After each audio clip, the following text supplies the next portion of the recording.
এলেন কিসের টাকা মা? আটলি গেলাম না। না না, ও টাকা লাগবে না। তুমি ছেলেগুলোকে উচিত শিক্ষা দিয়েছো। প্রতিদিন স্কুল যাওয়ার সময় মেয়েগুলোকে ডিস্টার্ব করে। আর আপনাদের ভালো লাগে দেখতে। আপনার মেয়েও তো এই রাস্তা দিয়ে স্কুলে যায়। অন্যকে প্রশ্রয় না দিয়ে যদি কানের নিচে দুটো দিতেন তাহলে আর কোনো মেয়েকে ফ্রিজিং করার সাহস পেত না। এলেন ধরেন।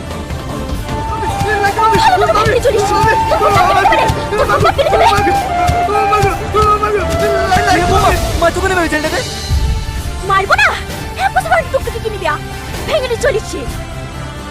এমন কোন করে ছেড়ে যেখানে বানানো সেখানে লোকসান করে চলে আসলো। এই তোর মরা মায়ের সাথে টুকটুকি ছেড়ে দেবে। জনর কথা কয় ছোটবেলা মাটাকে খেয়েছে, এবার আমাদের পেছনে লেগেছে। বৌমা কেন এই বকতে ছেলেটাকে? ও তো সারাদিন কম করে না, সারাদিন টোটো চালানো, তুলে চালানো, ঘাস কাটা, ওই তো করে সব কাজ। তুই এমনি এমনি করে নাকি গেলে না? এই বাড়িতে থাকতে হলে কত খাটি খেতে হবে, কখন বসে বসে খেতে দিতে পারবো না। আমরা তো না ওই যে ওষুধ খেলো, ওষুধ খেতে খেতে টাকা পয়সা সব শেষ হয়ে গেল। আর এখন রাতে লেগে তোরা তো উঠছে। সবাই রেডি হয়ে নিগা, স্কুল যেতে হবে।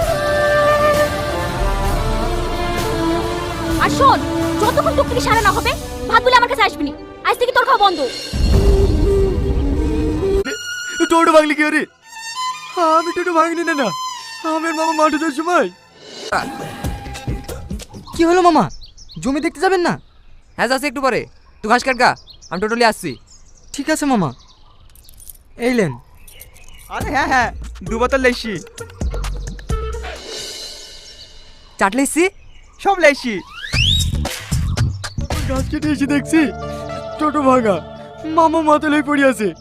মামাকে এত ডেকে ডেকে। মামা মামা টোটো ভাঙলো কি করি?